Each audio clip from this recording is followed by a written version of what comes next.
രാഹുൽ മാങ്കൂട്ടത്തിൻ്റെ രാജിയാണ് ഇപ്പോൾ കേരളത്തിലെ പ്രതിപക്ഷ പാർട്ടികളുടെ ഭരണപക്ഷ പാർട്ടിയുടെയും BJPയുടെയും പ്രധാന ആവശ്യം. ഇന്ന് ചിക്കൻ തന്തൂരി തയ്യാറാക്കി ഡിവൈഎഫ്ഐയുടെ പ്രതിഷേധമുണ്ടായി. വെള്ളറട ബ്ലോക്ക് കമ്മിറ്റിയുടെ ആഭിമുഖ്യത്തിലായിരുന്നു പ്രതിഷേധം നടത്തിയത്. ചൂണ്ടിക്കൽ ജംഗ്ഷനിൽ നിന്നും രാഹുൽ മാങ്കൂട്ടത്തിനെതിരെയുള്ള പ്രതിഷേധ ബോർഡുകളും ജീവനുള്ള പൂവൻ കോഴിയെയും കയ്യിലേന്തിയായിരുന്നു ഡിവൈഎഫ്ഐ പ്രവർത്തകർ പ്രകടനമായി എത്തിയത്. തുടർന്ന് വെള്ളറട ജംഗ്ഷനിൽ പ്രത്യേകം തയ്യാറാക്കിയ അടുപ്പിൽ ചിക്കൻ തന്തൂരി പാചകം ചെയ്യുകയായിരുന്നു.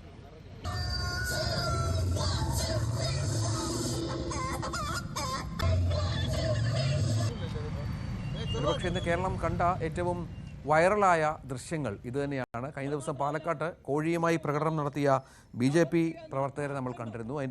അതിന് പിന്നാലെയാണ് ഇപ്പോൾ തന്തൂരി തയ്യാറാക്കി DYFI പ്രവർത്തകർ തങ്ങളുടെ പ്രതിഷേധം അറിയിച്ചത്. മറ്റൊരു വാർത്തയിലേക്ക് പോകണം. ലൈംഗിക അതിക്രമ പരാതിയിൽ കൊല്ലം ചവറ കുടുംബ കോടതി ജഡ്ജിക്കെതിരെ ഹൈക്കോടതിയുടെ അന്വേഷണം. കക്ഷിയായ യുവതിയോട് ജഡ്ജി അപമര്യാദയായി പെരുമാറിയെന്നാണ് പരാതി. പരാതിയെ തുടർന്ന് ജഡ്ജി V. ഉദയകുമാറിനെ വാഹനാപകട നഷ്ടപരിഹാര ട്രിബ്യൂണലിലേക്ക് സ്ഥലം മാറ്റി. ഇക്കഴിഞ്ഞ 19-നാണ് ചവറ കുടുംബ കോടതിയിൽ വിവാഹമോചന കേസുമായി ബന്ധപ്പെട്ടെത്തിയ സ്ത്രീക്ക് ദുരനുഭവമുണ്ടായതെന്നാണ് പരാതി. കുടുംബ കോടതി ജഡ്ജ് V. ഉദയകുമാർ ചേംബറിൽ വെച്ച് യുവതിയോട് ലൈംഗികാതിക്രമം നടത്തിയെന്നാണ് പരാതി. സമാനമായ 2 പരാതികൾ കൂടിയുണ്ടെന്നാണ് സൂചന.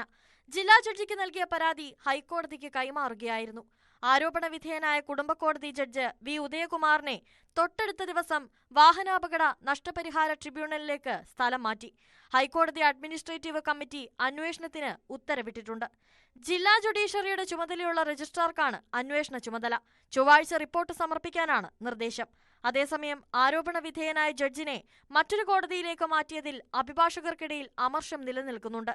V. ഉദയകുമാർ കഴിഞ്ഞ ദിവസം കൊല്ലം MACT കോടതിയിൽ ചാർജ് എടുത്തെങ്കിലും ലീവിൽ പോയി. സിറ്റിംഗ് നടത്തുകയാണെങ്കിൽ പ്രതിഷേധമുയർത്താനാണ് അഭിഭാഷകരിൽ ഒരു വിഭാഗത്തിന്റെ തീരുമാനം. News 18 കൊല്ലം. 9 മണി വാർത്ത പൂർണ്ണമാവുകയാണ്. നമസ്കാരം.